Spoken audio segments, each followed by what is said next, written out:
siang. Yang terhormat Bapak Presiden Republik Indonesia, Bapak Prabowo. DPRD Kota Bitung menerima aspirasi. HSN menangis gaji belum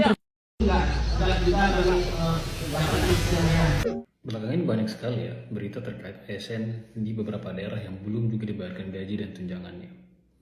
Dan saya turut bersimpati, turut berduka untuk teman-teman yang sampai sekarang belum dibayarkan gajinya sampai berbulan-bulan.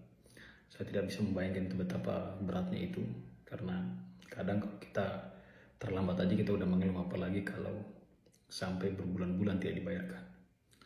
Semoga Bapak Ibu diberikan kelapangan rezeki agar bisa tetap menyambung hidup, khususnya untuk anak dan istrinya, apalagi menjadi tulang punggung keluarga tunggal ya. Dan baiknya ya, saran saya untuk khususnya Kementerian Dalam Negeri sebagai kementerian yang mengawasi proses penyelenggaraan pemerintahan daerah di seluruh Indonesia, baiknya menjadi atensi khusus, dilihat apakah memang ada regulasi yang bisa melindungi hak ASN seperti ini atau tidak. Karena perlu kita ketahui bahwa gaji ASN itu kan masuk dalam mata anggaran belanja pegawai, dan belanja pegawai itu kan porsinya paling besar, tidak kurang dari 35% di hampir semua daerah, ada yang 50, ada yang 60. Dan kalau sampai itu tidak dibayarkan, berarti kemungkinannya kan anggaran itu digunakan untuk kepentingan lain. Dan apakah kepentingan lain ini cacat hukum atau tidak? Inilah yang perlu diidentifikasi oleh Kementerian Dalam Negeri. Karena perlu Bapak Ibu ketahui bahwa terkadang pejabat-pejabat di daerah ya, seperti kepala dinas keuangan itu paham dengan aturan atau mungkin paham dengan urgensi gaji pegawai ini, tapi mungkin karena mendapat tekanan dari oknum-oknum yang tidak bertanggung jawab yang ada di atasnya dia, akhirnya mungkin terpaksa memuluskan permintaan oknum tersebut. Jadi saran saya sebagai ASN, mungkin mewakili juga teman-teman di beberapa daerah tersebut, agar kiranya kami dipagari hak-haknya, agar jelas ya, hak kami itu dipagari supaya tidak dipreteli atau dipangkas oleh oknum-oknum yang tidak bertanggung jawab. Ya, Bapak Ibu tahu sendiri bahwa kos politik calon kepala daerah itu besar sekali ya. Dan ya imbal balik ketika dia memimpin tentunya ada. Dan ini bukan berdasarkan apa yang saya sampaikan, ini banyak studi sudah membuktikan itu. Ya. Gali lubang tutup lubang lah. Hanya sedikit kepala daerah yang memang betul-betul mewakafkan harta dan waktunya untuk membangun satu daerah tanpa berharap imbal balik. Hanya sedikit. Dan tergolong langka gitu. Nah, makanya untuk mengantisipasi kondisi tersebut, baiknya Kementerian Dalam Negeri sebagai instansi pusat perlu memagari hak-hak ASN di setiap daerah. Agar setiap kepala daerah yang naik, dia paham anggaran yang harus digunakan yang mana dan yang tidak boleh digunakan yang mana.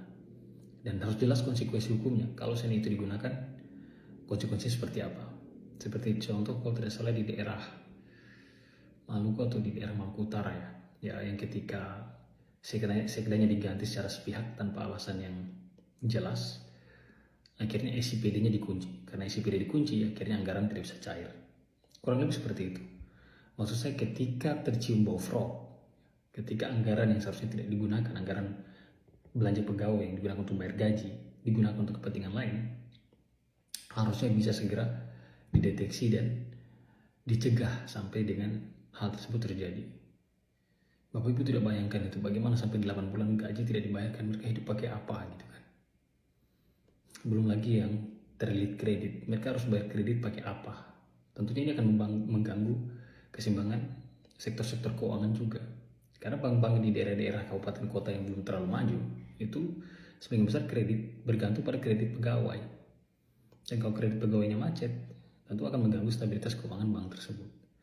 Jadi ini efeknya banyak sekali soal belanja pegawai. Karena di anggaran paling besar, banyak bank yang bergantung pada kredit pegawai dan masih banyak lainnya, UMKM belum juga. Jadi tolong untuk Bapak Ibu di Kementerian Dalam Negeri, siapapun yang berwenang, tolong kalau memang belum ada aturan yang secara tegas memagari hak ASN agar tidak dipreteli atau dipangkas oleh oknum-oknum yang tidak bertanggung jawab, ya, karena kos politik yang sangat besar atau kos mendapatkan jabatan itu yang cukup mahal, akhirnya segala macam anggaran coba digunakan. Tolong ini dipagari, ya. Kalau memang aturannya sudah ada tapi dilanggar, berarti seperti by system saja, kayak kemarin. Ketika ada sekda diganti tidak sesuai dengan prosedur, SPD-nya dikunci. SPD dikunci, tidak bisa mencairkan. Menurut saya ini salah satu skema-skema yang perlu diterapkan agar kedepannya kasus serupa tidak terjadi. Bayangkan kalau sudah tidak digaji 8 bulan, berarti mereka sudah tidak efektif bekerja selama 8 bulan. Pelayanan publik seperti apa, dan lain-lain. Nah, tolong sekali untuk diantesi oleh Kementerian Dalam Negeri, buat teman-teman ASN tetap kuat, tetap sabar. Semoga Allah segera memberikan jalan keluar yang terbaik agar teman-teman bisa kembali bekerja dan melayani negeri ini. Ini mungkin pesan dari saya. Kalau memang kalian setuju, silahkan di-share atau di-tag Kemendagri atau apapun itu. Semoga kedepannya proses penyelenggaraan pemerintahan di Indonesia, khususnya di level daerah, bisa lebih baik dan lebih kondusif lagi. Terima kasih.